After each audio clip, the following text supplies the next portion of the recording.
مالا novel by نمرہ احمد حصہ اول باب 5 یک طرفہ عشق کبھی نہیں مرتا، بس یہ شکست کھا کے چلا جاتا ہے دل کے ایک خفیہ خانے میں، جہاں یہ چھپ کے بیٹھا رہتا ہے سمٹ کے زخمی وجود کی مانند۔ کچھ بدقسمت لوگوں کے لیے یہ تلخ اور کم ظرف بن جاتا ہے، اور جو بعد میں آتے ہیں وہ ادا کرتے ہیں قیمت اس زخم کی جو دیا تھا پہلے آنے والے نے۔ لیکن مجھے اعتراف کرنے دو کہ یک طرفہ عشق بہتر ہے ایک اصلی دو طرفہ عشق سے، بلکہ یک طرفہ عشق ہی ہے بہترین عشق، کیونکہ جو کبھی شروع ہی نہ ہوا اس کے ختم ہونے کا ڈر نہیں ہوتا۔ ایلی نیو مارک، سارا ڈیسن۔ وہ تینوں اس وقت بوسفورس کے کنارے بنے ایک ریسٹورانٹ میں موجود تھے۔ اطراف میں استنبول کی جامنی شام پھیلی تھی۔ عبد المالک اور زارینہ ساتھ ساتھ بیٹھے تھے، جبکہ بیربل ان کے مقابلے براجمان تھا۔ بائیں جانب ریسٹورانٹ کی گہما گہمی تھی اور دائیں جانب بوسفورس کا اندھیر ہوتا پانی دکھائی دیتا تھا۔ ٹھنڈی ہوا کی آوازوں کے ساتھ چھری کانٹے کی آوازیں سنائی دے رہی تھیں۔ ماہر پہنچ چکا ہوگا، چھری کانٹے سے کباب کا ٹکڑا توڑتی زارینہ بولی تو لہجے میں خوشی تھی۔ وہ بڑی سیاہ آنکھوں اور کندھوں تک آتے بلدار بالوں والی خوبصورت لڑکی تھی۔ کانوں میں بڑے ایئر رنگز اور گردن میں سنہرے رنگ کی 3-4 مختلف سائز کی زنجیریں تھیں۔ کیا وہ ہمیں جوائن کرے گا؟ مالک نے پلیٹ سے نظریں ہٹائے بغیر پوچھا۔ وہ ہمیشہ کی طرح 3 پیس سوٹ میں ملبوس سفید بالوں کو جیل سے برابر کیے ہوئے تھا۔ چہرے کی پتھریلی سنجیدگی برقرار تھی۔ جی بابا، میں نے اسے لوکیشن بھیج دی تھی۔ وہ ساتھ ساتھ واٹس ایپ بھی چیک کر رہی تھی۔ چہرہ خوشی سے تمتما رہا تھا۔ وہ نہیں آئے گا، بیربل نے لقمہ لیتے ہوئے کہا تو دونوں نے ہاتھ روک کے اسے دیکھا۔ ان کو اپنی طرف دیکھتے پا کے بیربل نے مسکرا کے شانے اچکائے۔ کیونکہ وہ آتے ساتھ ہی تمہاری شکل نہیں دیکھنا چاہے گا۔ اس کا مخاطب مالک تھا، جس نے بس ایک نظر بیربل کو دیکھا اور سر جھٹک کے کھانا کھانے لگا۔ زارینہ نے ایک تادیبی نظر بیربل پہ ڈالی، لیکن اس سے پرواہ نہ تھی۔ گھنگریالے بالوں والا بیربل ایک کان میں بالی پہنے جینز اور جاگرز میں ملبوس تھا۔ کلائی میں 2-3 بریسلٹ بھی تھے، کالے، سلور۔ زارا دفتن کھنکارا، اگر ماہر نے تمہارے بابا کے ساتھ کیا ہوا وعدہ پورا کیا اور ان کے ساتھ واپس چلا گیا تو کیف کون سنبھالے گا؟ وہ خلائی میں دیکھتے ہوئے انگلیوں پر گنتا جمع تفریق کر رہا تھا۔ ظاہر ہے یعنی تم دونوں ایک ملک میں نہیں رہو گے۔ زارینہ کی رنگت بدلی، آنکھوں میں برہمی در آئی۔ وہ آگے کو جھکی اور حتمی انداز میں بولی، جہاں ماہر ہوگا وہیں زارا ہوگی۔ بیربل مسکرا کے کھانے کی طرف متوجہ ہو گیا تھا۔ وہ زارا کا موڈ خراب کرنے میں کامیاب ہو چکا تھا۔ اس نے 2 ماہ بعد آنے کا وعدہ کیا تھا۔ مالک نے ناخوشی سے کہتے ہوئے پلیٹ پر کھسکائی اور نیپکن اٹھایا۔ اور اب 3 ماہ ہونے کو ہیں۔ میں اس لیے خاموش رہا تاکہ وہ اپنا ڈیزائن مکمل کر لے۔ پھر اسی سنجیدگی سے سارا کو دیکھا، کیا اس کا ڈیزائن اپروو ہو جائے گا؟ ماہر صرف آرکیٹیکٹ نہیں ہے بابا، وہ آرٹسٹ ہے۔ اس کے ڈیزائن یونیک ہوتے ہیں۔ پھر کیف کے 9 آرکیٹیکٹس اس کے ساتھ اس بلڈنگ پہ کام کرتے رہے ہیں۔ یہ میرے سوال کا جواب نہیں ہے زارا۔ میں نے پوچھا کیا اس کا ڈیزائن اپروو ہو جائے گا؟ زارینہ قدرے بجھ سی گئی، کندھے اچکا کے کھانے پہ سر جھکا لیا۔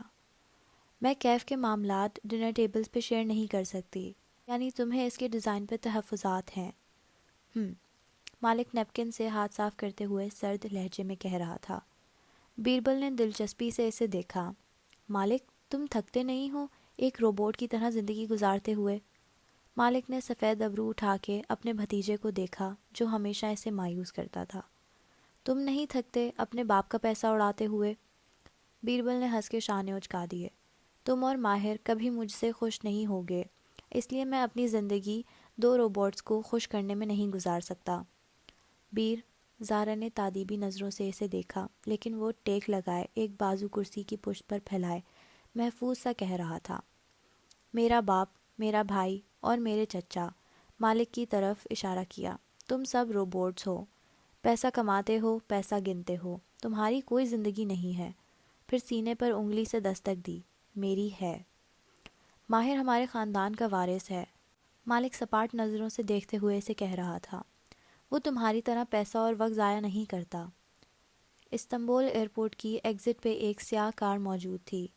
فربیہ سا ڈرائیور دل پچھلی سیٹ کے دروازہ کھولے کھڑا تھا۔ پی کیپ پہنے جاگر سے چلتا ہوا ماہر کار کے قریب آیا، لیکن بیٹھا نہیں۔ وہ قدم قدم چلتا ڈرائیونگ ڈور تک گیا اور پنجوں کے بل زمین پر بیٹھ کے اس حصے کو غور سے دیکھنے لگا۔ وہ اپنے باپ کا بیٹا ہے، کاروبار سے محبت اس کے خون میں ہے۔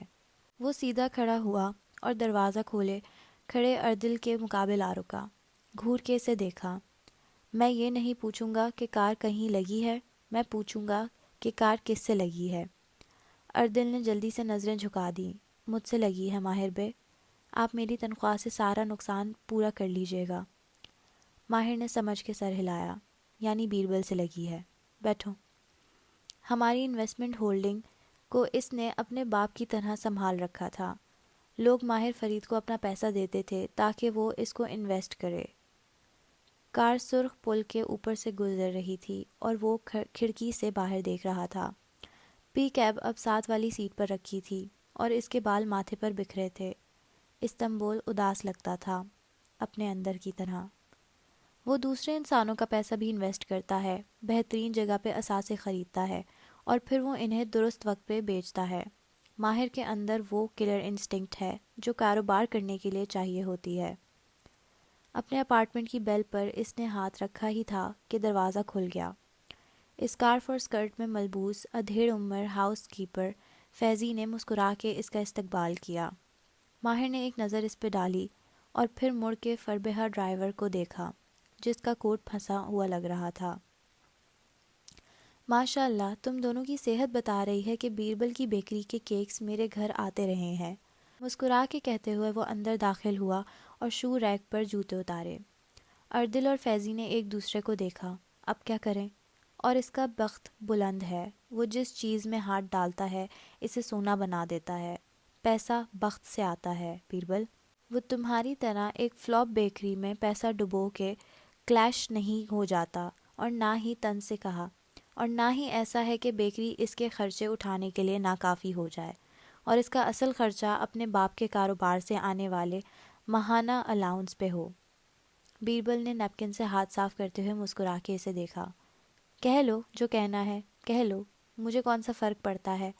مالک نے ناپسندیدگی سے اسے دیکھا، زارا کھنکاری اور باپ کی طرف چہرہ کیا۔ بابا، اگر آپ کو ماہر کے بخت پہ اتنا بھروسہ ہے تو اسے کیف کو آگے بڑھانے دیں۔ میں مانتی ہوں کیف ایک ڈوبتی ہوئی فرم ہے اور وہ کامیاب نہیں ہوا۔ وہ ایک اسٹرگل کرتا ہوا انٹرپرینیور ہے، لیکن ابھی 2 سال ہوئے ہیں، اس کو وقت دیں۔ اس ملک میں، مالک نے ناپسندیدگی سے ادھر ادھر دیکھا، مختلف میزوں پر ترک اور ٹورسٹ بیٹھے کھانا کھا رہے تھے اور آواز دھیمی کی۔ اس غریب اور کلیش ملک میں کوئی کامیاب نہیں ہو سکتا۔ یہ ڈالرز کی ہوس میں مبتلا لوگوں کا ملک ہے۔ یہ صرف تمہارے کزن کو لوٹ رہے ہیں۔ کیف ایک فیلئر ہے اور رہے گا، اس لیے اسے چاہیے کہ واپس آ جائے۔ زارا اب نزاکت سے ٹشو سے انگلیاں صاف کر رہی تھی۔ میں حیران ہوں کہ ماہر نے واپس آنے کی بات کیسے مان لی۔ آپ نے اسے کیسے راضی کیا بابا؟ وہ تو لاہور اس لیے گیا تھا کہ اپنے ڈیزائن پہ سکون سے کام کرے۔ بیبر کی آنکھیں چمکیں اور لب اوہ میں سکڑے۔ اس نے مسکرا کے پہلے مالک کو دیکھا اور پھر زارا کو۔ مالک نے اپنی بیٹی کو آگاہ نہیں کیا تھا۔ انٹرسٹنگ۔ یہ میرا اور ماہر کا معاملہ ہے، تم درمیان میں نہ بولو۔ وہ سرد لہجے میں ٹوک گیا تو زارا خاموش ہو گئی۔ بیربل مسکرا کے اٹھ گیا اور موبائل اٹھا کے جیب میں ڈالا۔ چونکہ میں ایک ناکام بیکر ہوں اس لیے میں بل نہیں دوں گا۔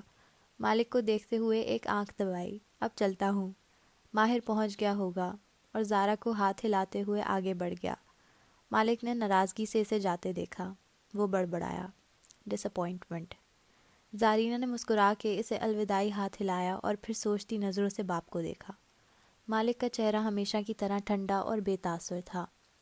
ماہر اور اس کے درمیان کیا معاملہ طے پایا تھا، وہ فیصلہ نہیں کر سکی۔ استنبول کو جولائی کی گرمی لاہور کی طرح بھسم نہیں کرتی تھی، بلکہ دھوپ اور ٹھنڈی ہوا ساتھ ساتھ رہتی۔ سورج ڈھلتا تو دھوپ ڈوب جاتی اور سارے میں بہار جیسی ٹھنڈی پھیل جاتی۔ بوسفورس کے پانیوں سے بگلے اڑ کے استنبول کی اونچی اپارٹمنٹ بلڈنگز کے اوپر چکر کاٹتے۔ استنبول کے ضلع سریار میں سفارت خانے تھے اور وہاں غیر ملکیوں کی اکثریت رہتی تھی۔ سریار میں ترابیہ نام کا ایک بے انتہا سرسبز علاقہ تھا جو بوسفورس کے کنارے واقع تھا۔ استنبول اپارٹمنٹس کا شہر تھا۔ یہاں بوسفورس کنارے بنے اونچے محل نما عیالی بہت کم تھے اور عموماً پرانے ترک امراء یا غیر ملکی شاہی خاندانوں کے زیر استعمال ہوتے تھے، یا ان میں سے کچھ کرائے پہ حاصل کر کے ترکش ڈرامے شوٹ کیے جاتے تھے۔ شہر کے باقی امراء ان کو افورڈ نہیں کر سکتے تھے، اس لیے اگر انہیں بوسفورس کنارے رہنا ہوتا تو وہ لگژری اپارٹمنٹس کو ترجیح دیتے۔ ہم اس وقت اپنی کہانی کو ترابی استنبول کی ایک لگژری اپارٹمنٹ بلڈنگ تک لے کے جا رہے ہیں۔ سڑک کنارے ایک سیاہ جالی دار گیٹ تھا جس کے اندر جاؤ تو ایک باغیچے میں گھری کئی منزلہ اونچی عمارت کھڑی تھی۔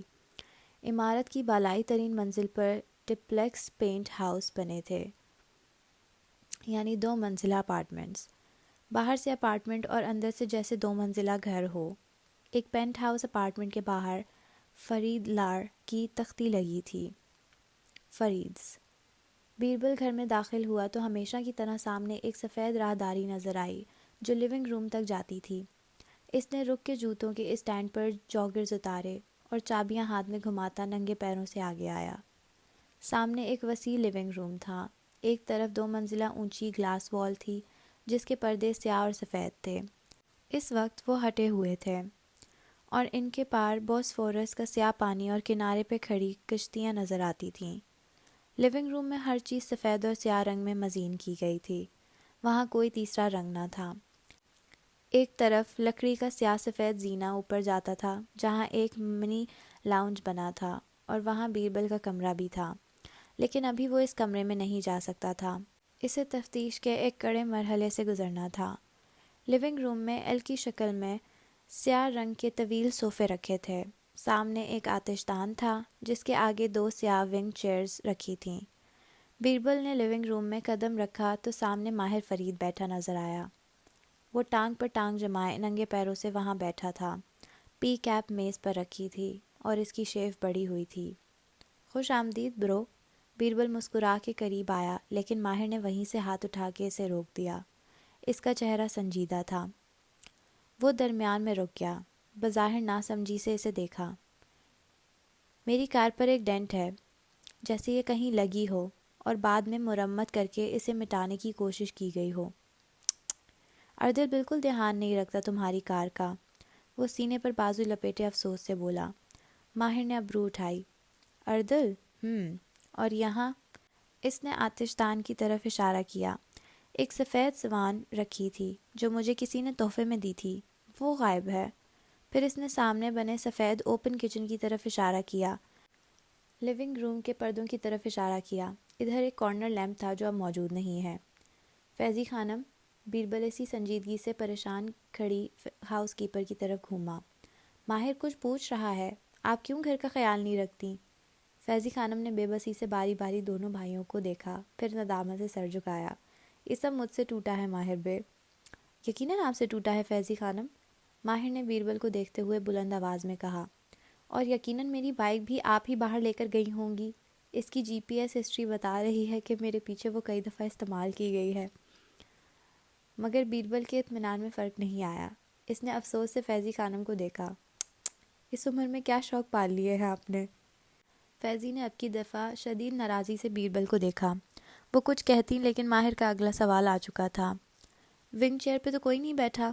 نہیں، ان دونوں نے ایک ساتھ کہا۔ سچ تھا، پھسل گیا۔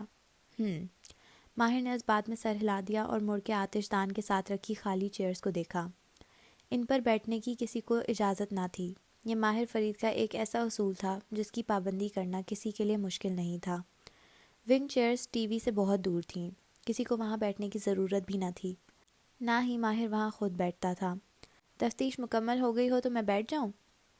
ماہر نے گردن موڑی اور اس کے ننگے پیروں کو دیکھا، پھر تن سے مسکرا کے بولا، یقیناً مجھے دیکھ کے تم نے جو جوتے اتارے ہوں گے مشکل پیش آ رہی ہوگی۔ مگر وہ ڈھٹائی سے ہنستے ہوئے بیٹھا۔ خوش آمدید ماہر فرید۔ ہم نے تمہیں بالکل مس نہیں کیا، کیونکہ تمہاری پابندیاں زندگی کو بورنگ بنا دیتی ہیں۔ اگر ہمارے ابا نے اپنا سب کچھ تمہارے نام نہ کیا ہوتا اور تم اس اپارٹمنٹ کے مالک نہ ہوتے تو میں ان سوالوں کے کچھ اور جواب دیتا۔ تمہارے نام کچھ کیا ہوتا تو اب تک ہم سب سڑک پہ ہوتے۔ بقول مالک، تمہارا کیف جلد سڑک پر آنے والا ہے۔ ویسے تم نے ڈنر پہ ہمیں جوائن کیوں نہیں کیا؟ ماہر نے سر جھٹکا اور کھڑکی کی طرف چہرہ کر لیا۔ اونچی گلاس وال پہ چھت سے لٹکے فانوس کی روشنیوں کا عکس پڑ رہا تھا۔ میں آتے ساتھ ہی مالک کی شکل نہیں دیکھنا چاہتا تھا۔ بیربل دل کھول کے ہنس دیا۔ ماہر نے سوالیہ نظروں سے اسے دیکھا تو اس نے مسکرا کے سر جھٹکا۔ کچھ نہیں، تم بتاؤ، 3 ماہ کی محنت کے بعد بھی تمہارے ہاتھ کچھ نہیں لگا؟ بیربل کے لہجے میں افسوس در آیا۔ یعنی وہ لڑکی کچھ نہیں جانتی تھی۔ وہ دونوں ایل شیپ سیاہ صوفے پر ایک دوسرے کے مقابل بیٹھے تھے۔ سفید اوپن کچن میں فیضی خانم کھانے کی تیاری کر رہی تھیں اور 2 منزلہ گلاس وال کے پار چھائی رات اب مزید تاریک ہوتی جا رہی تھی۔ تم اس سے کیوں ملے تھے؟ اب کہ ماہر بولا تو آواز مدھم تھی۔ بیربل نے بغور اپنے بھائی کو دیکھا جو صوفے کی پشت پر بازو پھیلائے ٹانگ پر ٹانگ جمائے بیٹھا تھا۔ کچھ اداس سا تھا اس کے بارے میں، کیونکہ مالک نے کہا تھا کہ اس سے ملو تاکہ تمہیں ویک اپ کال ملے، ورنہ تم کیف جمال کی شناخت میں اتنے کھو چکے تھے ماہر کہ تمہارا فوکس ختم ہو چکا تھا۔ تم اس لڑکی سے آبسیسڈ ہو چکے تھے۔ تم ہمیشہ یہی کرتے ہو، ایک چیز کو لے کر آبسیسڈ ہو جاتے ہو اور ارد گرد کی چیزیں فراموش کر دیتے ہو۔ ہم نے تمہارا ساتھ دیا جہاں تک دے سکتے تھے، لیکن ہمیں ہی تمہیں اس میس سے نکالنا تھا۔ میں بار بار وہاں تمہارے لیے آتا تھا۔ وہ آزردگی سے مسکرایا۔ تمہیں بھی میرا یقین نہیں ہے؟ ماہر، بیربل بیزار سا ہوا۔ تمہاری لا حاصل تلاش پہ مجھے 3 ماہ تک یقین تھا، لیکن تم غلط تھے۔ وہ کچھ نہیں جانتی تھی، تم نے صرف وقت ضائع کیا۔ میں اس چیز میں اب تمہاری حوصلہ افزائی نہیں کر سکتا۔ لیونگ روم میں خاموشی چھا گئی۔ صرف کچن سے فیضی کی کٹنگ بورڈ پر کٹک کٹک کے سبزی کاٹنے کی آواز آنے لگی۔ ماہر کے آتے ہی اپارٹمنٹ سے تمام بیکری آئٹمز غائب ہو چکے تھے اور ان کی جگہ سبز پتوں والی سبزیوں نے لے لی تھی۔ تمہیں اس کام میں 3 ماہ نہیں ضائع کرنے چاہیے تھے۔ جب تمہیں معلوم ہو چکا تھا کہ وہ لڑکی کچھ نہیں جانتی تو واپس آ جاتے، لیکن نہیں، تم یہ سب اس لڑکی کو بچانے کے لیے کر رہے تھے۔ یعنی تمہیں بھی مجھ پہ یقین نہیں تھا؟ وہ اپنی جگہ سے اٹھا اور قدم قدم چلتا آتش دان تک آیا۔ مینٹل شیف کے اوپر قطار میں بہت سی خوشبودار کینڈلز رکھی تھیں، چھوٹے بڑے گلاس جارز میں مختلف رنگوں اور خوشبوؤں سے بھری کینڈلز۔ کیا میں غلط ہوں؟ کیا تم اس لڑکی کو بچانا نہیں چاہتے تھے؟ یا جیسے مالک کہتا ہے، کیا تم انتقام نہیں لینا چاہتے تھے؟ میں اسے بچانا چاہتا تھا بھی، اور میں انتقام بھی لینا چاہتا تھا۔ لوں گا، کبھی نہ کبھی میں انتقام لوں گا۔ اس نے جیب سے لائٹر نکالا اور شعلہ جلایا۔ لیکن ابھی میں صرف ایک وجہ سے یہ سب کر رہا تھا، وہ وجہ جو تم میں سے کوئی نہیں سننا چاہتا۔ اس نے لائٹر کے شعلے سے وسط میں رکھی ایک موم بتی کے دھاگے کو سلگایا۔ دھاگے نے فوراً آگ پکڑ لی۔ ماہر، موو آن کر لو، جیسے ہم نے کر لیا۔ کچھ لوگ مر جاتے ہیں اور وہ واپس نہیں آتے۔ کوئی انتقام، کوئی پلان مرے ہوں کو واپس نہیں لاتا۔ تلخی سے کہہ کے بیربل اٹھا اور زینے کی طرف بڑھ گیا۔ اس کے پیروں کی دھمک زینے پر اوپر جاتی محسوس ہوئی اور پھر وہ اپنے کمرے میں گم ہو گیا۔ ماہر نے ایک نظر خالی ونگز چیئر کو دیکھا اور پھر سیڑھیوں کے ساتھ بنے ایک دروازے کو۔ یہ اس گھر کا تیسرا بیڈ روم تھا جہاں کوئی نہیں رہتا تھا۔ موم بتی کی موم پگھل رہی تھی اور سارے میں سندل ووڈ کی خوشبو پھیلنے لگی تھی۔ وہ جب سے صفورہ اور اس کے کزن کیف سے مل کے آئی تھی گمسم سی بیٹھی تھی۔ اس کو رونا بھی نہیں آ رہا تھا۔ کہنے کو تو اس نے سارے کنارے ملا لیے تھے، لیکن کیا اس کے دل و دماغ کو یقین بھی آ گیا تھا؟ شاید نہیں۔ ابھی وہ دکھ کے پہلے اسٹیج شوق میں تھی۔ دماغ شل تھا اور 2 باتیں اندر جذب نہیں ہو رہی تھیں۔ وہ خالی خالی نظروں سے ماں اور معید کو دیکھ رہی تھی جو لاؤنج میں بیٹھے کسی بات پہ ہنس رہے تھے۔ معید سیب کے ٹکڑے کر کے ماں کو کھلا رہا تھا اور بخت بھی ان کی ویل چیئر کے پیچھے کھڑی ان کے بال برش کر رہی تھیں۔ میں کہتی تھی بختو، میرے بالوں میں اتنی خشکی کیوں ہو گئی ہے؟ کڑوے تیل سے بھی نہیں جاتی تھی، نہ دہی انڈے سے۔ منہ ٹیومر تھا سر میں۔ معید نے سر پر ہاتھ مارا۔ ماں یار، کتنی دفعہ بتاؤں، ٹیومر کا سر کی خشکی سے تعلق نہیں ہوتا۔ دیکھو میرے بال بھی کتنے گر رہے ہیں آج کل، پہلے ایسے نہیں گرتے تھے، یقیناً دواؤں کی گرم تاثیر کی وجہ سے۔ وہ گرے ہوئے بال ہاتھ پر لپیٹ کے ان کو گولا بنا رہی تھی۔ معید ہنس دیا۔ ماں، کوئی چیز گرم یا ٹھنڈی تاثیر کی نہیں ہوتی، کتنی دفعہ سمجھاؤں؟ چیزوں کی مقدار اور استعمال سے گرمائش پیدا۔ جمعہ 8 دن ہوئے ہیں ڈاکٹر بنے اور ماں کو ٹوک رہا ہے۔ ماں نے خفگی سے سر جھٹکا۔ معید جب بھی ان کی گرم یا ٹھنڈی تاثیر کی بات تصحیح کرتا تو وہ اسے آگ کرنے تک پہنچ جاتی تھیں۔ معید سر جھٹک کے اٹھ کھڑا ہوا۔ تب ہی ماں کو یاد آیا، معید، میرے آپریشن کے دوران سرجن نے تمہیں اندر بلا کے میرا دماغ کھلے ہوئے دکھایا تھا؟ جی ماں، دکھایا تھا۔ اندر کیا تھا؟ ماں نے دلچسپی سے پوچھا۔ بال برش کرتی بخت بھی غور سے سننے لگی۔ اندر آپ کے خیالات چل پھر رہے تھے، وہ جل کے بولا۔ ایک کیڑا کبیرہ کے نام کا تھا، ایک ممانی کے نام کا۔ اور بتاؤں؟ ماں کا موڈ آف ہو گیا۔ کشن اٹھا کے اسے دے مارا۔ پر بدتمیز! معید ہنستے ہوئے ایک طرف ہو گیا اور کشن صوفے پر بیٹھی مالا کو جا لگا۔ وہ ایک دم چونکی، جیسے کسی خواب سے جاگی ہو۔ پھر تیزی سے اٹھ کے کمرے کی طرف بھاگی۔ ماں اور معید نے تعجب سے اسے جاتے دیکھا۔ اسے کیا ہوا؟ لیکن وہ دروازہ بند کر چکی تھی۔ اس کا دکھ شوق سے نکل کے انکار کے مرحلے میں داخل ہو چکا تھا۔ یہ سب جھوٹ ہے، صفورہ اور کیف جمال جھوٹ بول رہے ہیں، وہ اندر الماریاں کھولتے ہوئے بڑبڑا رہی تھی۔ کیف ہی کیف ہے، وہ میری آنکھوں میں دیکھ کے اتنے دن جھوٹ نہیں بول سکتا۔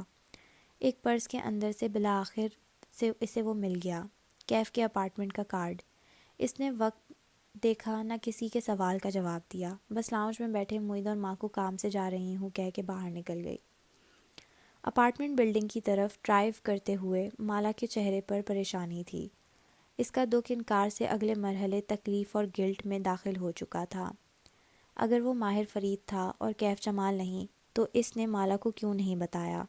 کیا وہ اس قابل بھی نہیں تھی کہ کوئی اس پہ بھروسہ کرتا؟ کیا ضروری ہے ہر کوئی اس کو دھوکہ دے؟ ظہیر، کیف، سب اسے ہی کیوں توڑ کے چلے جاتے ہیں تھے؟ کیا اس کے ساتھ کوئی مسئلہ تھا؟ وہ اپارٹمنٹ بلڈنگ میں داخل ہوئی تو باہر شام اترتے ہی تھی۔ استقبالیہ ڈیسک پہ 2 لڑکیاں بیٹھی تھیں۔ وہ اس سے دیکھ کے مسکرائیں، البتہ ایک کی آنکھوں میں سوالیہ نشان تھا۔ اس نے مالا کو یہاں پہلی دفعہ دیکھا تھا۔ وہ ان سے نظر ملائے بنا سیدھی لفٹ کی طرف بڑھ گئی۔ کارڈ پر اپارٹمنٹ نمبر درج تھا۔ چند منٹ بعد وہ 5ویں فلور کے اس اپارٹمنٹ کے سامنے کھڑی تھی۔ وہ کیا کر رہی تھی؟ وہ کس سے ملنے جا رہی تھی؟ کیا وہ وہاں ہوگا؟ مالا نے شل ہوئے دماغ کے ساتھ گھنٹی بجائی، پھر مٹھیاں بھینچ لیں۔ 1 2 3۔ جواب نہ پا کے اس نے کارڈ اسکینر سے ٹکرایا۔ سرخ بتی جلی۔ کارڈ دروازہ کھولنے سے قاصر تھا۔ وہ بار بار کارڈ لگانے لگی، لیکن سرخ بتی کے ساتھ ٹوں ہوتی، مسلسل انکار۔ کیا میں آپ کی ہیلپ کر سکتی ہوں میم؟ وہ چونک کے مڑی، پیچھے سے وہی ریسیپشنسٹ چلتی آ رہی تھی۔ اس نے سی سی ٹی وی میں مالا کو بار بار دروازہ کھولنے کی کوشش کرتے دیکھ لیا تھا۔ دروازہ نہیں کھل رہا۔ کشمالہ جبراً مسکرائی۔ اوہ، ماہر صاحب نے چند ہفتے قبل لاک چینج کروا دیا تھا۔ ماہر! اس کا سانس رک گیا۔ کارڈ والا ہاتھ پہلو میں آن گرا۔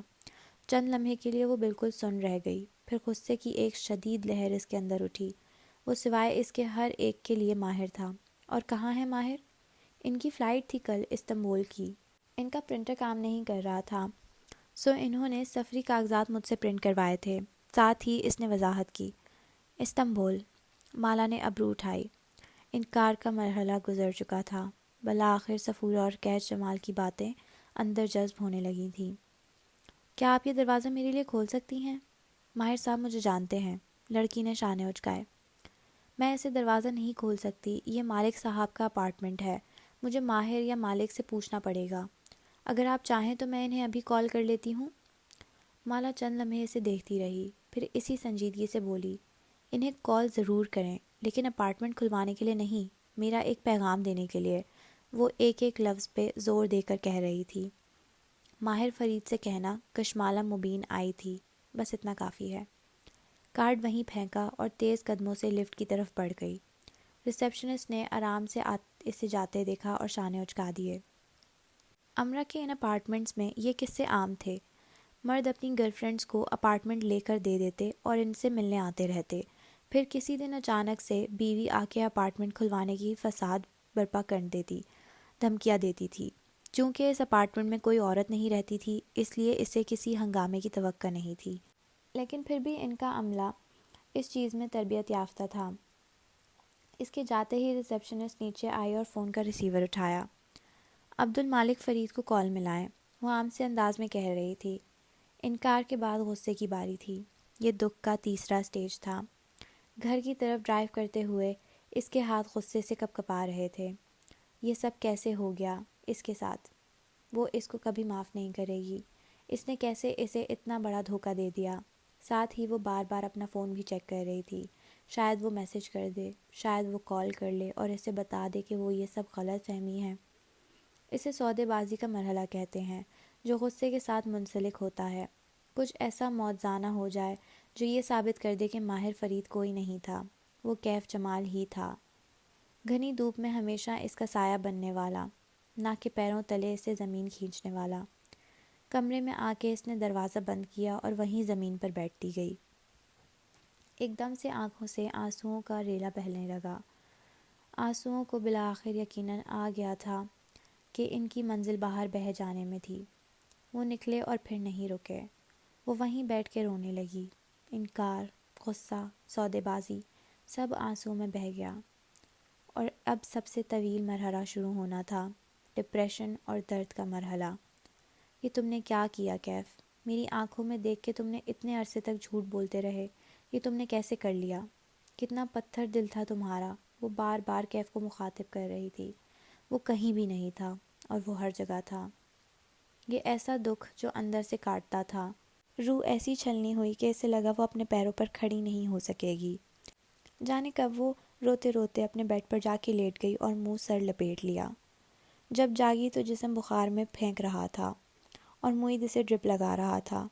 وہ کنولے کی سوئی کی تکلیف سے جاگی تھی، سر بھاری ہو رہا تھا اور جسم میں جان نہیں تھی۔ مالا، کیا ہوا ہے؟ وہ نرمی سے پوچھ رہا تھا۔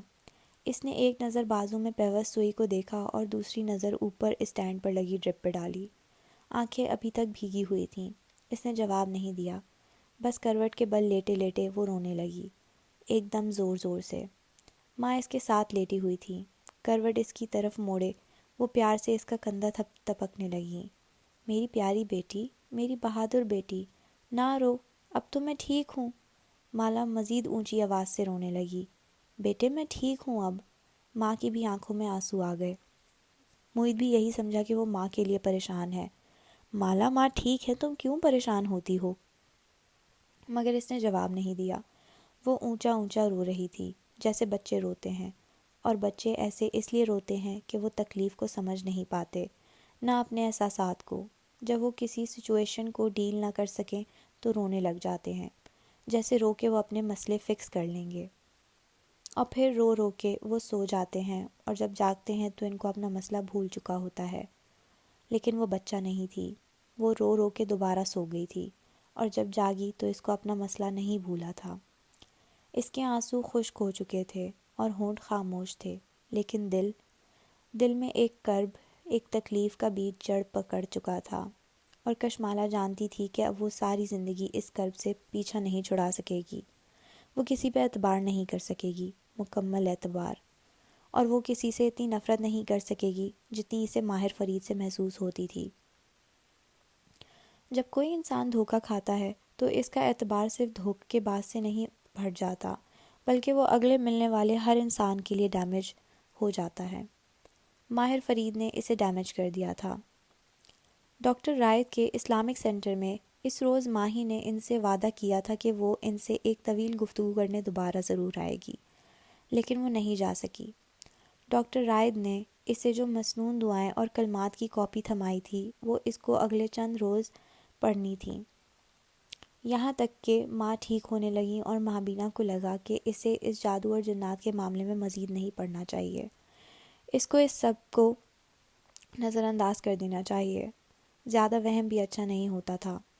جتنا زیادہ جادو اور جنات کے بارے میں سوچتی اتنا اسے اندھیرے سے خوف آتا۔ دوسری طرف ماں تندرست ہو رہی تھیں، روز ان سے ویڈیو کال ہو جاتی تھی، خود اس کی حالت بھی بہتر تھی اور اسے لگ رہا تھا کہ اب سب ٹھیک ہو رہا ہے۔ آہستہ آہستہ وہ جو روز رقیہ شرعیہ رسول اللہ صلی اللہ علیہ وآلہ وسلم کا بیان کردہ منسون دم جو قرآنی آیات کا مجموعہ ہے اور جسے منزل بھی کہتے ہیں کا اہتمام کرتی تھی۔ اس میں دھیرے دھیرے ناغہ ہونے لگا، کبھی ایک دن سستی میں چھوڑ دیا اور کبھی بھول گئی، یہاں تک کہ جولائی کی ایک صبح ماہی اس حالت میں اٹھی کہ اس کی کمر میں شدید درد ہو رہا تھا۔ وہ درد کے باوجود کوڑے کے تھیلے اٹھائے گھر سے باہر آئی تاکہ انہیں ڈمپ کر سکے، کیونکہ آج کوڑے والے نے آنا تھا۔ وہ رات کو کوڑا باہر نہیں رکھتی تھی، ورنہ رکون ایک جانور آ کے سارے تھیلے پھاڑ دیتے تھے۔ وہ جیسے ہی باہر نکلی آسمان سے خون کے چند قطرے اس کے اوپر گرے۔ ماہی نے چونک کے سر اٹھایا۔ اس کے چہرے، کندھوں اور بازوؤں پہ سرخ پتلا کیا گیا خون جگمگا رہا تھا، اور گھر کے سامنے بغیر کسی قدرتی وجہ کے پانی پڑا تھا۔ اللہ لا الہ الا هو الحی القیوم۔ منہ سے بے اختیار آیت الکرسی نکلی، قرآن کی سب سے بڑی آیت۔ اس سے بڑا کچھ نہ تھا، لیکن پھر بھی خوف، پریشانی اور دل ڈوبنے کا احساس اسے اپنی لپیٹ میں لینے لگا۔ کبیرہ تائی اور ان کے جادو ٹونے اس کا پیچھا نہیں چھوڑنے والے۔ اسے اس معاملے کو ہلکا نہیں لینا چاہیے۔ 2 روز بعد وہ وینکوور میں ڈاکٹر رائٹ کے اسلامک سینٹر کے باہر موجود تھی۔ اندر بیٹھنے کے بجائے وہ باہر پارک میں ایک سنگی بینچ پر بیٹھی تھی۔ عباد آج اس کے ساتھ آیا تھا۔ ان دونوں کے سامنے ڈاکٹر رائٹ بیٹھے ان کے سوالات کے جواب دے رہے تھے۔ ماہی کا سلک اسکارف میں لپٹا گول چہرہ بجھا ہوا دکھائی دیتا تھا۔ کیا یہ جادو کبھی پیچھا نہیں چھوڑیں گے؟ اس نے پارک کے گھاس کو دیکھتے ہوئے پوچھا۔ قریب میں ایک آدمی اپنے کتے کو واک کروا رہا تھا۔ ایک طرف ایک بچہ اپنی ماں کی انگلی پکڑے چل رہا تھا۔ پیچھا تو بیماریاں بھی نہیں چھوڑتی، ہو کے رہتی ہیں۔ یہ سب نصیب کی باتیں ہیں۔ ماہی نے الجھن سے انہیں دیکھا۔ اتنا آسان ہے کیا کسی پہ جادو کرنا؟ ہر انسان کے ساتھ ایک شیطان جن پیدا ہوتا ہے جو موت تک اس کے ساتھ رہتا ہے۔ وہ اس سے وہ بات بتانے لگے جو وہ پہلے سے جانتی تھی، لیکن تحمل سے سننے گئی۔ عباد اس گفتگو سے ناخوش نظر آتا تھا۔ اسے ہمیشہ لگتا تھا کہ ماہی اس بارے میں کچھ زیادہ ہی وہم کرتی تھی۔ صرف رسول اللہ صلی اللہ علیہ وآلہ وسلم کے ساتھ پیدا ہونے والا شیطان مسلمان ہو گیا تھا، باقی ہم سب کے ساتھ جو شیطان موجود ہے وہ کافر ہی ہے۔ وہ آپ کے دل میں منفی خیالات ڈالتا ہے، نماز سے توجہ بھٹکاتا ہے، اور وہ آپ کی ساری زندگی کی کہانی کا گواہ ہوتا ہے۔ شیخ، عباد کھنکارا، یہ پہلے ہی ڈرتی ہے، آپ اسے مزید ڈرا رہے ہیں۔ ماہی نے چہرہ موڑ کے عباد کو سر سے پیر تک گھورا۔ ابھی وہ انسان پیدا نہیں ہوا جس سے ماہی ڈرتی ہو۔ میں جنات کی بات کر رہا ہوں میڈم، عباد نے جتا کے کہا تو ماہی نے نظریں پھیر لیں۔ ان کی الگ بات ہے۔ اچھا، وہ دھیمی ہوئی۔ ڈاکٹر رائد مسکرا دیے اور بات جاری رکھی۔ انسان کے ساتھ موجود جن انسان کو ہر وقت دیکھتا ہے۔ جب انسان لباس اتارتا ہے تو فرشتے حیا کر کے رخصت ہو جاتے ہیں، لیکن آپ کا ہمزاد جن وہیں رہتا ہے۔ اس لیے باتھ روم میں بولنا منع ہے، یعنی باتھ روم میں آپ کو موبائل تک نہیں استعمال کرنا چاہیے اور جلدی باہر آنا چاہیے، کیونکہ ایسی جگہوں پر شیاطین ہوتے ہیں۔ وہ آپ کو وہاں سے دیکھتے ہیں جہاں سے آپ کو معلوم نہیں ہوتا۔ جو لوگ جتنا زیادہ وقت باتھ روم میں گزارتے ہیں ان پہ اتنی جلدی جنات کے اثرات ہوتے ہیں، یعنی گندگی جادو کی طرف لے کر جاتی ہے۔ وہ یہ سب جانتی تھی، لیکن دہرا رہی تھی۔ عرصہ پہلے کی سمجھی ہوئی باتیں اب بھولنے لگی تھیں۔ بالکل، جب کوئی انسان جادو سیکھتا ہے تو سب سے پہلے وہ گندگی اور بدبو کے قریب رہنے لگتا ہے۔ اسے گندے کام کرنے پڑتے ہیں تاکہ برے جنات اس کی طرف متوجہ ہوں۔ پھر وہ چلے کاٹتا ہے اور ان جنات کو قابو کرتا ہے۔ جادوگر یا عامل جنات کو 2 چیزوں سے ڈراتا ہے کہ وہ ان کا رزق روک دے گا اور وہ ان کو مار دے گا۔ کمزور ایمان والے جنات اس کے قابو میں آ جاتے ہیں۔ بس اتنی سی بات پہ جنات آپ کی طرح سمجھدار اور ذہین نہیں ہوتے ماں بینا۔ وہ ایک کمتر آئی کیو والی مخلوق ہیں۔ ان کے پاس انسان جیسی عقل ہے نہ وزن۔ وہ بیوقوف ہوتے ہیں، ڈر جاتے ہیں اور عاملین کے چنگل میں پھنس جاتے ہیں، سوائے ان جنات کے جو مسلمان ہیں اور جن کو یہ ایمان ہے کہ ان کا رزق اور موت اللہ کے ہاتھ میں ہے۔ جیسے کچھ کمزور انسان مافیا کے ہاتھوں میں پھنس جاتے ہیں اور بلیک میل ہوتے ہیں۔ عباد سمجھ کے کہنے لگا، جی، اور پھر عامل اس جن سے کام لینے لگتا ہے۔ مثلاً اسے آپ پہ یہ جادو کرنا ہے۔ انہوں نے ماہی کی طرف اشارہ کیا۔ ماہی نے تھوک نگلا۔ میری مثال دینا ضروری تھی؟ مگر ڈاکٹر رائد بے خبر سے کہہ رہے تھے۔ ایسے میں عامل اپنے قیدی جن موکل سے کہے گا کہ ماں بینا کے ہمزاد جن سے پوچھو اس کے بارے میں۔ اب آپ کا ہمزاد جن اپنے جن بھائی کو ہر پوچھی گئی بات بتا دے گا، اور پھر موکل آپ کے ہمزاد کے ذریعے آپ کو تکلیف پہنچانا شروع کرے گا۔ اس تکلیف کو جادو کہتے ہیں۔ جادو کروانے کے لیے عامل کو کئی ماہ منتر پڑھنے پڑتے ہیں، اور پھر یہ موکل پہ بھی منحصر ہے کہ وہ کتنا اسمارٹ ہے۔ جیسے کرائے کے قاتل جتنے اسمارٹ ہوں اتنی صفائی سے کام کرتے ہیں۔ یہ بات سمجھ رہا تھا۔ بالکل، موکل بھی ایسے ہی ہوتے ہیں۔ کچھ بے وقوف ہوتے ہیں۔ عامل کہے کہ فلاں کی بہو بولتی بہت ہے، کچھ ایسا کرو کہ ساس کے سامنے زبان نہ چلائے، تو موکل اس کا ایکسیڈنٹ کروا کے اسے گونگا کر دیتے ہیں۔ انہیں زبان نہ چلانے کا مطلب سمجھ نہیں آتا، لیکن کچھ بہت اسمارٹ ہوتے ہیں، وہ کئی برسوں سے جی رہے ہوتے ہیں۔ انہیں عامل ایک دفعہ کسی انسان کے پیچھے لگا دے تو بھلے عامل کا کلائنٹ فیس ادا کرنا چھوڑ بھی دے، وہ اسمارٹ جن اس انسان کے پیچھے پڑ جاتا ہے اور اس پہ نئے نئے تجربے کرتا ہے۔ لیکن، اور وہ سانس روکے اسی لیکن کا انتظار کر رہی تھی، آپ کا ہمزاد آپ پہ جادو تب کر سکتا ہے جب آپ اس کو موقع دیں۔ یعنی اگر آپ رسول اللہ صلی اللہ علیہ وآلہ وسلم کی بتائی گئی چند دعائیں پڑھ لیں، جیسے گھر سے نکلنے اور گھر میں داخل ہونے کی دعا، باتھ روم جانے اور نکلنے کی دعا، اور میاں بیوی کی خلوت میں پڑھی جانے والی دعا، تو آپ کے ہمزاد کا منہ بند ہو جاتا ہے جیسے کسی نے سی دیا ہو، اور وہ کسی عامل یا موکل کو آپ کے بارے میں کچھ نہیں بتا سکتا۔ ماہی نے گہری سانس لی، گویا ایک بھاری سل سینے سے ہٹی۔ اس تاریک سرنگ کے آخر میں ایک روشنی کی کرن تھی، امید تھی۔ بس اتنی سی چیز ہمیں جادو سے محفوظ رکھ سکتی ہے؟ یہ اتنی سی چیز نہیں ہے، یہ اہم کام ہے۔ گھر سے نکلنا، گھر میں آنا، باتھ روم سے نکلنا اور جانا، میاں بیوی کا ایک دوسرے سے ملنا، ان اہم کاموں کو کرتے وقت آپ نے اللہ کا نام لیا، یعنی اللہ کی پناہ طلب کر لی، فجر اور مغرب کے وقت آیت الکرسی پڑھ لی، صبح شام کی دعائیں پڑھ لیں، رقیہ شرعیہ روز باقاعدگی سے پڑھ لی، تو سمجھیں آپ نے اللہ کی پناہ طلب کر لی۔ وہ اللہ جس کے ہاتھ میں ہر جاندار کا دل ہے، جب اس کی پناہ مانگ لی تو وہ پناہ کیوں نہیں دے گا؟ اور نظر بد، وہ بھی تو لگ جاتی ہے۔ انسٹا پہ ایک تصویر پوسٹ کرو تو نظر لگ جاتی ہے، کیا کریں؟ اپنی نعمت کو دیکھ کے ماشاء اللہ لا قوت الا باللہ پڑھ لیں، نظر نہیں لگے گی۔ میں نے کئی دفعہ ماشاء اللہ پڑھا ہے، پھر بھی لگی ہے۔ وہ مصر تھی، اسے نظر سے ہمیشہ خوف آتا تھا۔ ماشاء اللہ پڑھنے کے باوجود اگر مصیبت آتی ہے تو جان لیں کہ وہ مصیبت آپ کے نصیب میں لکھ دی گئی تھی۔ اس کا وقت، جگہ سب لکھا ہوا تھا، آپ نے صرف اس کا حل نکالنا ہے۔ ہر چیز کو نظر نہ سمجھا کریں۔ نظر بالکل لگتی ہے اور جادو بھی ہوتا ہے، لیکن نظر سب کچھ نہیں ہے، جادو سب کچھ نہیں ہے۔ یہ چیزیں تب اثر کرتی ہیں جب اللہ اجازت دے۔ اپنا معاملہ اللہ سے درست رکھیں تو وہ ان چیزوں کو آپ پہ اثر انداز ہونے کی اجازت نہیں دے گا۔ پارک میں ٹھنڈی ہوا چلنے لگی، اس میں موسم گرما کے پھولوں کی مہک بھی تھی اور امید کی خوشبو بھی۔ اور اگر، ماہی نے پلکیں جھپکائیں، میں دعاؤں کا ناغہ کرنے لگوں اور جادو میری زندگی میں جگہ بنانے لگے تو کیا کروں؟ ایسے میں آپ کو اپنے آپ سے جادو اتارنا ہوگا، اس کا علاج کرنا ہوگا۔ اور جادو کا علاج کیسے ہوتا ہے؟ ماہی نے کہتے ہوئے گود میں رکھے ہاتھ کو بے اختیار اپنے معدے سے نیچے رکھا۔ اس کے ہاتھ کے پار ایک زندگی سانس لے رہی تھی۔ یہ اس قید خانے میں سانس لینے والی پہلی زندگی نہیں تھی، یہ ماہی کا پہلا بچہ نہیں تھا۔ میں اپنے اوپر سے جادو کیسے اتاروں؟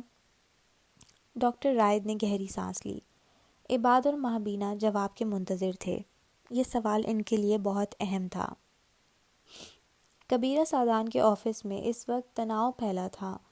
کبیرہ اپنی کرسی پر بیٹھے پین کا بٹن اوپر نیچے کر رہی تھیں، پین کی کلک کلک خاموشی میں درار ڈال رہی تھی۔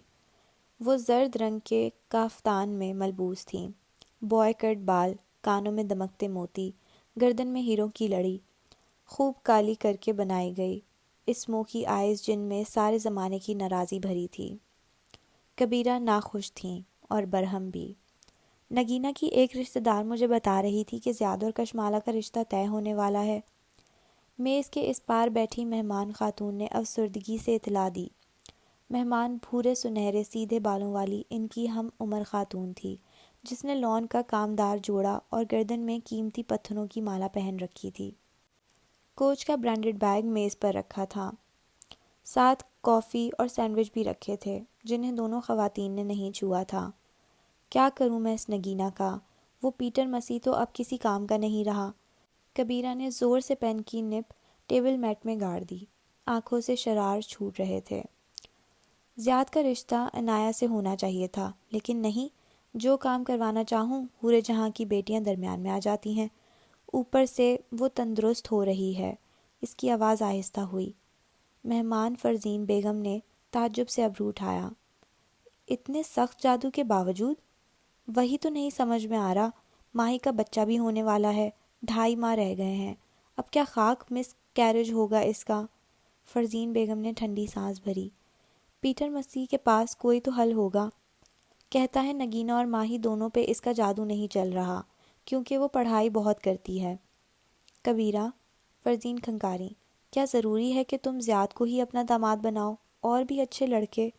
مجھے زیاد ہی چاہیے، وہ ایک دم پھنکاری۔ حسد اور نفرت سے ان کی آنکھیں سلگنے لگیں۔ اب زیاد میری ضد ہے، ہر وہ لڑکا جس کو میں داماد بنانا چاہتی ہوں اسے حورِ جہاں کی بیٹی نہیں اڑا سکتی۔ حد ہوتی ہے ناانصافی کی۔ خاموشی ایک دفعہ پھر سے چھا گئی۔ کبیرہ اب سامنے خلائی میں دیکھتی کچھ سوچ رہی تھی۔ یہ نگینہ راستے سے ہٹ جائے، بیمار وغیرہ پڑ جائے تو یہ معاملہ ٹل جائے گا۔ یہی بتانے آئی ہوں۔ فرزین کے لہجے میں کچھ تھا۔ ایک راستہ ہے۔ کیا؟ کبیرہ چونکی۔ نصرت آپا نے کچھ دن پہلے اپنے بیٹے کی طلاق کروائی ہے، جانتی ہو کیسے؟ کبیرہ کی آنکھوں میں چمک اتر آئی۔ وہ سانس روکے آگے کو ہوئی، پین چھوڑ دیا۔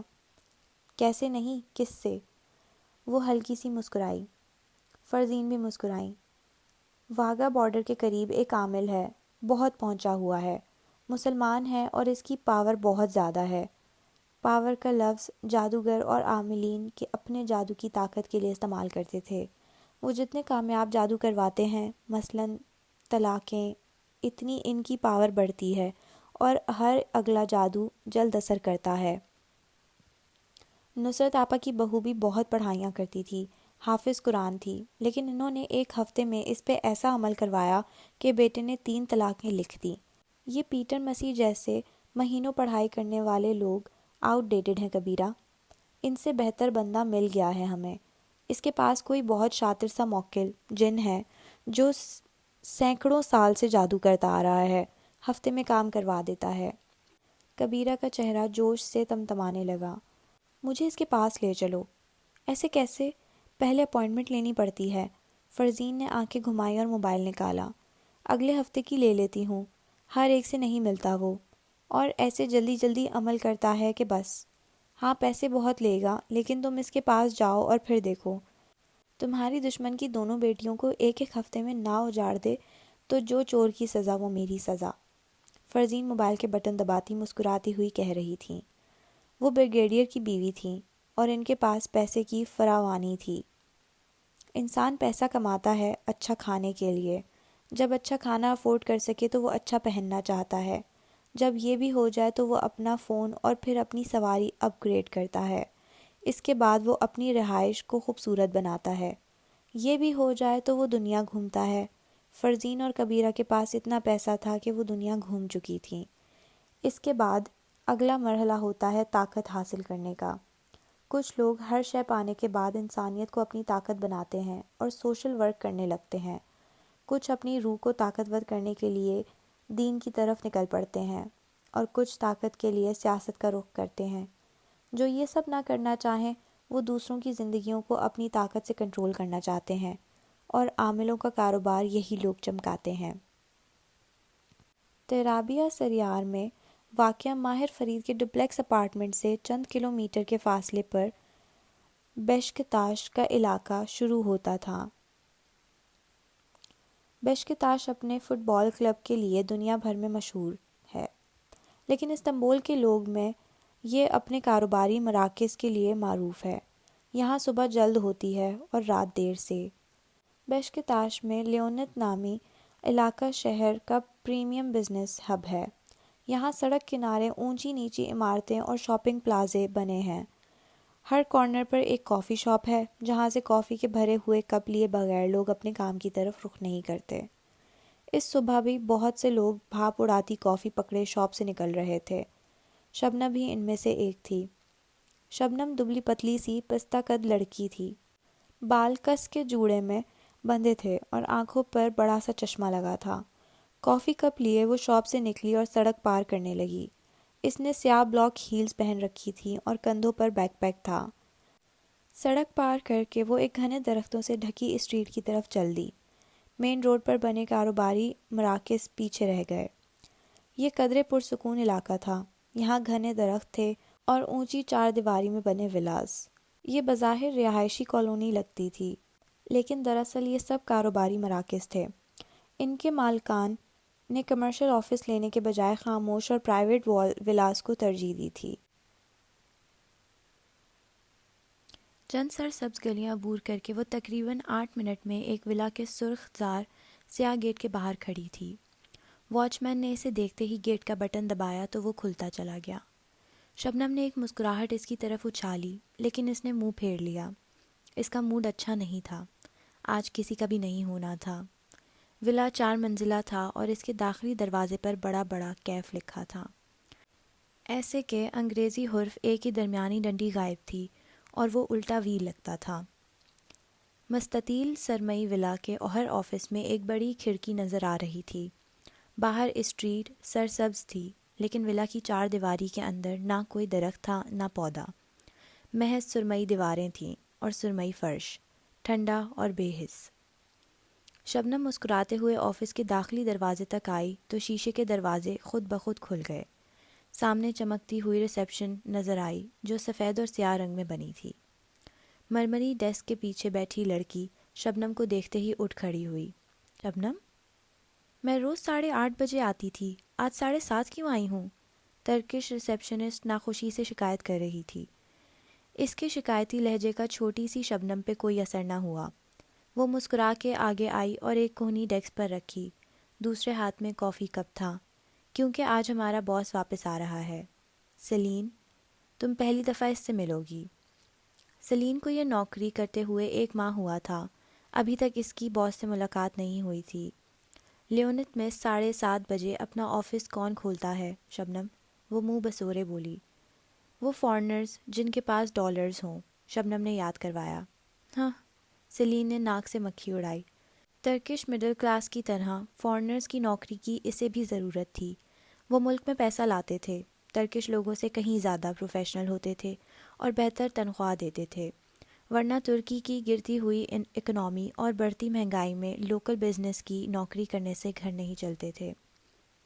تم بہت خوش نظر آ رہی ہو، سیلین نے مشکوک نظروں سے شبنم کو دیکھا، حالانکہ باقی سب چڑچڑے اور ناخوش لگ رہے ہیں، کیونکہ ماہر بے کے آنے کے بعد سب کی زندگی اجیرن ہو جاتی ہے۔ شبنم نے اینک کے پیچھے سے آنکھیں گھمائیں، لبوں پہ مسکراہٹ تھی۔ وہ دونوں ریسیپشن ڈیسک پہ سر ایک دوسرے کی طرف جھکائے کھڑی سرگوشیوں میں بات کر رہی تھی۔ ماہر اس شرکت کمپنی کا فاؤنڈنگ پارٹنر ہے نا؟ ہاں، وہ چیف آف دی ڈیزائن ہے، یعنی ڈیزائن پارٹنر، اور اس کی کزن زارینہ کمپنی کی مینیجنگ پارٹنر ہے۔ وہ بزنس سائڈ کو دیکھتی ہے اور ماہر ڈیزائن کو۔ وہ اپنے باس کا ذکر بہت فخر سے کرتی تھی۔ میں نے سنا ہے اس کے پاس بہت پیسہ ہے، پھر اس نے لندن چھوڑ کے اس ملک میں کمپنی کیوں بنائی جو…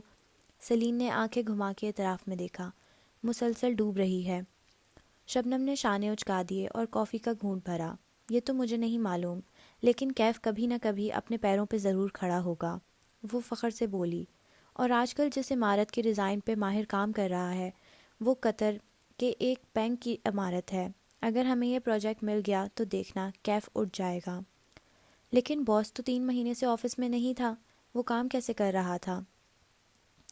سیلین، شبنم نے افسوس سے اسے دیکھا، اسی لیے تمہیں کوئی ریسیپشنسٹ سے اوپر کی نوکری نہیں دیتا۔ آرکیٹیکٹس گرافک ٹیبلٹس پہ کام کرتے ہیں، انہیں کام کرنے کے لیے ایک ساتھ ہونے کی ضرورت نہیں ہوتی۔ ماہر کے ساتھ کیف کے 9 آرکیٹیکٹس ایک ہی عمارت پہ کام کر رہے تھے۔ وہ دن میں گھنٹوں زوم میٹنگز کے ذریعے ساتھ کام کرتے تھے۔ ماہر کی یہ عادت ہے، وہ کینکیٹیکس چوائل آرکیٹیکٹ ہے۔ جب اسے کوئی ماسٹر پیس بنانا ہوتا ہے تو وہ کہیں دور جا کے خاموشی سے کام کرتا ہے. تمہاری باتوں سے تو وہ محنتی سا باس لگتا ہے. لیکن ہر کوئی اسے ناپسند کیوں کرتا ہے؟ ارے نہیں، تمہیں غلط فہمی ہوئی ہے. ہم اسے ناپسند نہیں کرتے. شبنم آگے ہوئی اور مسکرائی. ہم سب اس سے نفرت کرتے ہیں. سیلین کے لب کھل گئے. کیوں؟ پھر اسے یاد آیا. آواز دھیمی کی. کیا وہ واقعی کسی زمانے میں سائیکوپیتھ تھا؟ میں نے اسٹاف سے سنا ہے. شبنم کی مسکراہٹ غائب ہوئی. اس نے زور سے خالی کپ ڈسٹ بن میں کی طرف اچھالا، پھر آگے جھکی اور اینک کے پیچھے سے سیلین کو گھورا. سیلین گڑبڑا گئی. میں مذاق کر رہی. ہمارا باس سائیکوپیتھ تھا نہیں، وہ ابھی تک سائیکوپیتھ ہے. سیلین کی آنکھیں تعجب سے کھل گئیں. اسے ماہر فرید کی سیکرٹری سے ان الفاظ کی امید نہیں تھی. شرم کرو شبنم، وہ تمہارا باس ہے. اس سے معلوم ہوا تم اس کے بارے میں یہ کہہ رہی ہو تو اسے پہلے سے معلوم ہے. شبنم نے مسکرا کے کندھے اچکائے. وہ برا نہیں مانتا. ماہر کو کسی بات سے فرق نہیں پڑتا، کیونکہ وہ انسان نہیں ہے، وہ ایک مشین ہے، روبوٹ. اس کی کوئی زندگی نہیں ہے. وہ روبوٹ کی طرح فکس ٹائم ٹیبل کے ساتھ زندگی گزارتا ہے. ڈپلیکس اپارٹمنٹ کے کچن میں فیضی خانم دو کیتلیاں ایک دوسرے کے اوپر رکھے قہوہ تیار کر رہی تھیں. قریب میں ایک دروازہ ادھ کھلا تھا جس سے ماہر کا بیڈ روم نظر آ رہا تھا. سیاہ سفید سا کمرہ جس کی سنگھار میز کے سامنے وہ کھڑا تھا. شرٹ کے کف کھلے تھے اور ٹائی گردن میں مفلر کی طرح پڑی تھی. وہ آئینے میں خود کو دیکھتے ہوئے اپنی چھوٹی بڑی شیف کو دیکھ رہا تھا. مثلاً میں دیکھے بغیر بتا سکتی ہوں کہ صبح فجر کی اذان کے ساتھ وہ جاگا ہوگا اور اس نے ٹھیک 7 بجے شیف بنائی ہوگی. ماہر نے بڑی ہوئی شیف پر ہاتھ پھیرا، پھر اسے رکھنے کا ارادہ کر کے ڈریسنگ روم کی طرف آیا. وہاں اس کے تمام کپڑے نفاست سے آویزاں تھے. سوٹ، شرٹس سب سیاہ سفید یا سرمئی کا کوئی شیڈ لیے ہوئے تھے. وہ سیاہ یا سفید کے علاوہ کوئی رنگ نہیں پہنتا، زیادہ سے زیادہ سرمئی، کیونکہ آرکیٹیکٹ صرف سیاہ سفید پہننا پسند کرتے ہیں. ڈریسنگ روم میں ایک طرف شیلف پر جوتوں کے کئی جوڑے رکھے تھے، دوسری طرف کچھ دراز بنے تھے. اس نے ایک دراز کھولا جس میں کف لنکس سجے تھے. تمام کف لنکس پر MF لکھا تھا. صرف ایک جوڑا ایسا تھا جس پر KF لکھا تھا، قاسم فرید. اس نے مسکرا کے انہیں دیکھا لیکن انہیں چھوا نہیں. اپنے MF والے کف لنکس نکالے اور پہننے لگا. اس کی زندگی میں ہر چیز کیلکولیٹو ہوتی ہے. وہ گھر سے نکلنے سے پہلے صرف ایک کپ ترکش قہوہ پیتا ہے اور کافی پینے سے آفس آنے تک ماہر کسی سے بات نہیں کرتا. اس کو صبح صبح عام انسانوں سے بات کر کے توانائی خرچ کرنا بھی ناپسند ہے. اب وہ ایش گرے سوٹ میں ملبوس، جیل سے بال سیٹ کیے کچن کاؤنٹر کے سامنے کھڑا اپنی کافی کپ اٹھا رہا تھا. فیضی خانم خاموشی سے دوسرے کام کر رہی تھیں جب فیضی خانم کب سے گھون پڑتے اور فون پہ سرسری نگاہ دوڑاتے ہوئے ماہر نے پکارا. وہ تحیر سے پلٹی. جی ماہر بے، آپ کو نہیں لگتا ہمارے گھر میں کسی چیز کی کمی ہے؟ اس نے خالی کپ واپس رکھا اور مسکرا کے انہیں شکریہ کہا، پھر جواب کا انتظار کیے بنا دروازے کی طرف بڑھ گیا. وہ تعجب سے اسے جاتے دیکھتی رہی. اس کا گھر آفس سے 16 منٹ کی ڈرائیو پہ ہے. وہ ٹھیک 7:35 پہ گھر سے نکلتا ہے. ڈرائیور اردل اس کے کار میں بیٹھنے سے پہلے ہی کار کا ٹیمپریچر سیٹ کر کے رکھتا ہے، 1 ڈگری بھی اوپر نیچے نہیں. اپارٹمنٹ بلڈنگ کے سیاہ سلاخ دار گیٹ کے ساتھ اس کی سیاہ کار تیار کھڑی تھی. اسے دیکھتے ہی سوٹ میں ملبوس ڈرائیور اردل نے پچھلی سیٹ کا دروازہ کھولا.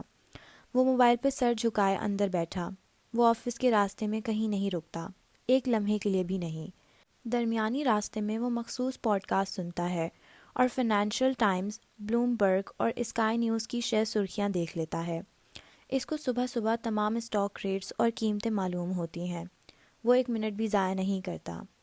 ماہر کی سیاہ کار ترابیا سے لیونت کی طرف سفر کر رہی تھی. کار میں ایک پوڈ کاسٹ گونج رہی تھی. وہ پچھلی سیٹ پر بیٹھا فون اسکرین اسکرول کرتا آج کے ریٹس دیکھ رہا تھا. نمبرز ہی نمبرز. اردل، کار روکو. دفتن اس نے پکارا تو اردل نے تعجب سے اسے بیک ویو مرر میں دیکھا، پھر کار روک دی. سامنے پھولوں اور پودوں کی ایک دکان تھی. چونکہ وہ درمیان میں کہیں نہیں رکتا اس لیے ٹھیک 7:51 پہ وہ یہاں ہوگا. ریسیپشن پہ کھڑی شبنم نے گھڑی دیکھی اور مسکرا کے دروازے کو دیکھا. وہ بس آنے ہی والا تھا. پھر وہ سلین کو مزید معلومات دیتے ہوئے کہنے لگی، ماہر بے کو آفس میں کوئی فالتو چیز پسند نہیں، اس لیے آفس میں کوئی پھول یا پودا نہیں ہے، کیونکہ ان کا خیال رکھنے کے لیے مالی رکھنے پڑتے ہیں، اور ماہر پیسہ اور وقت ان چیزوں پہ ضائع نہیں کرتا جن میں اسے کوئی مفاد نظر نہ آئے۔ کہا تھا نا میرا باس انسان نہیں مشین ہے، سلین نے کہتے ہوئے کان کی لو کو چھوا۔ شبنم اب بار بار گھڑی دیکھ رہی تھی، 7:52 ہو چکے تھے اور ماہر نہیں آیا تھا۔ پہلی دفعہ سے بے چینی ہوئی، کبھی کبھی وہ 5 منٹ جلدی آ جاتا تھا لیکن دیر سے نہیں۔ 8:05 پہ شیشے کے دروازے کھلے اور بالآخر اسے نظر آیا۔ شبنم کا چہرہ کھل اٹھا، سوٹ میں ملبوس ماہر سنجیدہ چہرے کے ساتھ اندر آ رہا تھا۔ شبنم کو دیکھ کے مسکرایا اور ایک نظر اس کے لباس کو دیکھا۔ یہ کلر تم پہ بالکل اچھا نہیں لگتا شبنم۔ شکریہ ماہر بے، میں سیلری ملتے ہی ایسے 3 مزید ڈریسز لے لوں گی، وہ بھی مسکرا کے بولی۔ پھر اس کی مسکراہٹ غائب ہوئی۔ ماہر کے پیچھے آتے اردل نے ایک شے شبنم کے ہاتھوں میں تھمائی۔ وہ ایک پودا تھا، سفید گملے میں لگا ننھا سا کیکٹس، ڈیسک پلانٹ۔ اس نے ناسمجھی سے اردل کو دیکھا جو لا علمی سے شانے اچکا کے پیچھے ہو گیا۔ اس کا کیا کرنا ہے ماہر بے؟ شبنم نے بغور ماہر کو دیکھا اور اس کی چند دن کی بڑھتی ہوئی شیف کو بھی۔ یہ میرے آفس میں جائے گا، تحکم سے کہہ کے اس نے نظریں پھیری۔ ریسیپشنسٹ کے غیر شناسا سا چہرے کو دیکھ کے رکا۔ تم یقیناً سلین ہو، نئی ریسیپشنسٹ؟ ماہر چند قدم آگے آیا اور ریسیپشن ڈیسک کے سامنے رکا۔ بغور سر سے پیر تک سلین کو دیکھا۔ وہ قدرے کنفیوز نظر آتی تھی۔ خوش آمدید ماہر بے۔ سلین خانم، ریسیپشنسٹ کی بنیادی ڈیوٹی کیا ہوتی ہے؟ وہ کچھ کہنے لگی لیکن وہ کہہ رہا تھا، مسکرانا، صرف مسکرانا۔ ریسیپشنسٹ وہ پہلا انسان ہوتی ہے جسے ہم صبح دیکھتے ہیں، اس لیے اس کے مسکرا کے ورکرز کو خوش آمدید کہنے سے دن کا آغاز بہتر ہوتا ہے۔ سلین نے چہرے پہ مصنوعی مسکراہٹ طاری کر لی۔ جی ماہر بے، میں چھوٹی چھوٹی باتوں پہ جاب سے نہیں نکالتا، ناغے اور کام میں سستی بھی نظر انداز کر دیتا ہوں، لیکن ایک چیز میں برداشت نہیں کرتا۔ سلین سانس روک کے سن رہی تھی۔ جوتے، برے جوتے۔ ماہر فرید کی مسکراہٹ غائب ہو چکی تھی اور اب وہ ناپسندگی سے سلین کے جوتوں کو دیکھ رہا تھا۔ اس نے گڑبڑا کے اپنے پیروں میں موجود اسٹائلٹ دیکھے۔ میرے آفس میں کوئی اتنے غیر آرام دہ جوتے پہن کے نہیں آتا، اگر تم دوبارہ مجھے ان جوتوں میں نظر آئیں تو دروازہ اس طرف ہے، سختی سے کہا اور لفٹ کی طرف بڑھ گیا۔ عام حالات میں شبنم مسکراتی، لیکن فی الحال ہاتھ میں پکڑے ننھے سے پودے نے اسے لاجواب کر دیا تھا۔ یہ کیا ہو گیا تھا ماہر کو؟ وہ ماہر کے پیچھے بھاگی، لیکن وہ اس کا انتظار کیے بغیر اوپر جا چکا تھا۔ وہ سیڑھیوں کی طرف لپکی اور جب وہ ہانپتی ہوئی بالائی منزل پر پہنچی تو پہلے سے مین ہال میں کھڑا تھا۔ وہاں اسٹاف کے کیبن بنے تھے۔ وہ ایک کیبن کے ساتھ رکا ہوا تھا اور جھک کے کام کرتی لڑکی کے گرافک ٹیبلٹ کو دیکھ رہا تھا۔ لڑکی نے اپنا کام دکھاتے ہوئے اشتیاق سے پوچھا، کیسا ہے یہ سر؟ بہت برا، ڈیلیٹ کر کے دوبارہ بناؤ، عام سے انداز میں کہہ کے وہ سیدھا ہوا اور آگے بڑھ گیا۔ لڑکی کی مسکراہٹ غائب ہوئی، غصے سے مٹھی بھیجی۔ سر آپ میری حوصلہ افزائی بھی کر سکتے تھے، اس نے پیچھے سے پکارا۔ ماہر فرید سے کیف میں کوئی کچھ بھی کہہ سکتا تھا۔ وہ جاتے جاتے پلٹا اور اسی ٹھنڈے انداز میں لڑکی کو دیکھا۔ کر سکتا تھا اگر میں تمہاری ماں ہوتا، لیکن میں تمہارا باس ہوں، مجھے بہترین کام چاہیے، ورنہ دروازہ، انگلی سے اشارہ کیا، اس طرف ہے، اور آگے بڑھ گیا۔ ماہر جب دروازے کا لفظ منہ سے نکالتا تھا تو اطراف میں موجود ورکر سر جھکائے بنا آواز کے اس طرف ہے خود کہہ ہی دیتے تھے۔ شبنم پودا لیے تیزی سے اس کے پیچھے بھاگی۔ وہ اپنے آفس کے دروازے پر اپنا فنگر پرنٹ لگا رہا تھا۔ دروازہ کھلا اور وہ دونوں ساتھ ساتھ اندر آئے۔ وہ ایک نفاست سے سجا آفس تھا، اس میں بھی کوئی رنگ نہ تھا سوائے سیاہ اور سفید کے۔ دیواروں پر عربی کیلیگرافیز آویزاں تھیں۔ کرسیوں کی پشت پر کیف کا لفظ کنندہ تھا۔ ایک دیوار گیر کھڑکی تھی جس سے کیف کی سرمئی 4 دیواری نظر آتی تھی۔ دوسری طرف کنسول ٹیبل رکھی تھی جس پہ قطار میں چھوٹی بڑی کینڈل سجی تھیں۔ اس پودے کو کہاں رکھوں ماہر بے؟ مگر ماہر نے جواب نہیں دیا۔ وہ سیدھا کینڈلز والی ٹیبل پر گیا اور اس کا دراز کھولا۔ وہاں 2 لائٹرز رکھے تھے۔ ماہر نے جیب سے تیسرا لائٹر نکالا اور شبنم کو دکھایا۔ یہ لائٹر میں یہاں رکھ کے گیا تھا شبنم، لیکن کسی نے اسے نکال کے، اس نے تھوک نگلا، کسی عورت کے پرس میں ڈال دیا تھا۔ مجھے یہ اس عورت سے ملا ہے اور میں اسے واپس لے آیا ہوں۔ سوال یہ ہے کہ میرے آفس میں میری غیر موجودگی میں کون آیا تھا؟ یہ سوال آپ مجھ سے پہلے بھی کر چکے ہیں۔ ہم نے CCTV بھی بھیج کے چیک کیا تھا۔ آپ کے آفس کے اندر کیمرے نہیں ہیں، اس لیے کچھ کہہ نہیں سکتے۔ صفائی میں اپنے سامنے کرواتی ہوں۔ دروازہ صرف میرے اور آپ کے فنگر پرنٹ سے کھلتا ہے۔ مجھے نہیں معلوم یہ کیسے ہوا۔ شبنم نے سنجیدگی سے کہتے ہوئے پودا کھڑکی میں رکھ دیا۔ ماہر اب خاموشی سے ایک کینڈل جلا رہا تھا۔ شبنم نے غور سے کینڈل کا نام پڑھا، واٹر للی، پانی کا ایک پھول۔ اس کی خوشبو میں ونیلا اور ہائسنتھ پھول کا معمولی سا ٹریس بھی شامل تھا۔ وہ ماہر کے موڈ کو اس کی جلائی گئی موم بتیوں سے پہچان لیتی تھی۔ وہ پانی کے پھول کی یہ موم بتی تب جلاتا تھا جب اسے کام کرنا ہوتا تھا۔ ماہر کو پانی دیکھتے ہوئے کام کرنا پسند تھا، لیکن ان کا یہ اسٹوڈیو آفس پانی سے کافی دور تھا۔ ایسے میں پانی کے پھول کی خوشبو کافی تھی۔ میری چائے تیار ہے؟ وہ عادتاً کوٹ اتار رہا تھا۔ شبنم نے مسکرا کے سر ہلا دیا۔ ماہر کی کار جس وقت سریار سے نکلتی تھی، اردل اسے میسج کر دیتا اور وہ آفس کچن کو چائے دم پہ رکھنے کی ہدایت دے دیتی۔ اس کی کڑک چائے سے یہ محبت قطر میں ایک لمبے عرصے تک کام کرنے کی وجہ سے شروع ہوئی تھی۔ 9 بجے ہم ماڈل میکرز کے ساتھ بیٹھیں گے اور 9:40 پہ پروجیکٹ ٹیم کے ساتھ۔ وہ کوٹ اتار کے اسٹینڈ پر لٹکاتے ہوئے ہدایت دے رہا تھا اور شبنم اپنے ٹیب پہ نوٹ کر رہی تھی۔ مجھے 9:40 پہ کانفرنس روم میں تمام ڈرائنگز چاہیے ہیں، floor plan, site plan, section, elevation, سب کچھ۔ مجھے رینڈرنگز ریوائز کرنی ہے، ماڈل کو تھوڑا سا امپروو کرنا ہے۔ شبنم نے چونک کے اسے دیکھا۔ 2 دن بعد پریزنٹیشن تھی اور وہ آج کہہ رہا تھا اسے رینڈرنگز عمارت کا ایک قسم کا 3D ماڈل میں بہتری لانی ہے۔ ماڈل تو مکمل ہو چکا تھا، پھر کیا ماہر اپنے ڈیزائن کے بارے میں شکوک و شبہات کا شکار تھا؟ شبنم دروازے کی طرف بڑھتی تو وہ اپنی کنٹرول چیئر پر بیٹھا اور جیب میں ہاتھ ڈال کے باہر نکالا تو اس میں ٹوٹی ہوئی خطائی تھی جو مزید ٹوٹ چکی تھی۔ چند بھربھرے دانے جیب سے نکل کر زمین پہ گرے۔ کڑک چائے، پرانے لاہور اور عثمان کی بیٹھک کی خوشبو ایک دم سارے میں پھیل گئی۔ ایک اداس مسکراہٹ اس کے لبوں پہ بکھر گئی۔ اس نے دراز کھولا اور خطائی اندر رکھ دی۔ شبنم کے دروازہ بند کرنے سے پہلے ہی باہر سے آتی زارینہ نے دروازہ تھام لیا۔ ماہر نے چونک کے سر اٹھایا اور ایک دم تیزی سے دراز بند کیا۔ اندر آتی زارینہ نے اس کا دراز بند کرنا نوٹس کیا تھا، لیکن نظر انداز کر کے آگے آئی اور مسکرا کے اس کے سامنے کرسی کھینچی۔ وہ سفید بنا آستین کے ڈریس میں ملبوس تھی۔ پیروں میں سفید لانگ بوٹس تھے جو گھٹنوں سے ذرا نیچے تک آتے تھے۔ گردن میں لمبی چوٹی، بہت سی سنہری زنجیریں پہنی رکھی تھیں۔ بلدار بال دونوں کندھوں پر بلو ڈرائی کر کے سیٹ کیے گئے تھے۔ ہم نے تمہیں بہت مس کیا ماہر۔ وہ سامنے بیٹھی اور لانگ بوٹس والی ٹانگیں ایک دوسرے کے اوپر چڑھا لیں۔ جانتا ہوں۔ ماہر نے باکس سے ٹشو کھینچا اور جھک کے زمین پہ گرے ذرے صاف کیے، پھر ٹشو پیپر بن میں پھینکتے ہوئے سیدھا ہوا۔ زارینہ نے غور سے اس کی حرکت کو دیکھا۔ لاہور میں تمہارے جیسی صفائی اور نفاست پسند آدمی نے کیسے گزارا کیا ہوگا؟ ماہر نے کونیاں میز پر رکھیں اور سنجیدگی سے زارینہ کو دیکھا۔ مجبور آدمی کہیں بھی گزارا کر سکتا ہے زارا، چاہے وہ لاہور ہو یا ذہنی امراض کا انسٹیٹیوٹ۔ کہتے ہوئے اس نے ایک نظر اپنی میز پر ڈالی۔ میز کے کونے پر ایک فریم الٹا رکھا تھا۔ اس فریم کو سیدھا کرنے کی اجازت کسی کو نہ تھی۔ زارینہ نے اس کی نظروں کا تعاقب کیا۔ کیا تمہیں کچھ ملا؟ ماہر نے نفی میں سر ہلا دیا۔ اس کا چہرہ سپاٹ تھا۔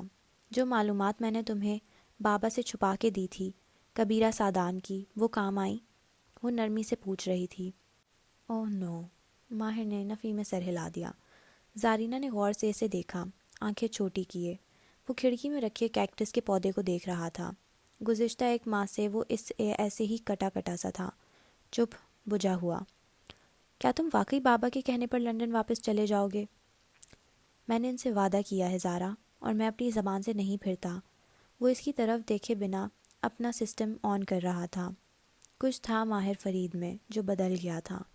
کیا یہ اس کی بڑھتی شیف تھی یا اس نے گردن گھمائی کھڑکی میں رکھا پودا تھا؟ تمہیں پودوں کا شوق کہاں سے ہوا؟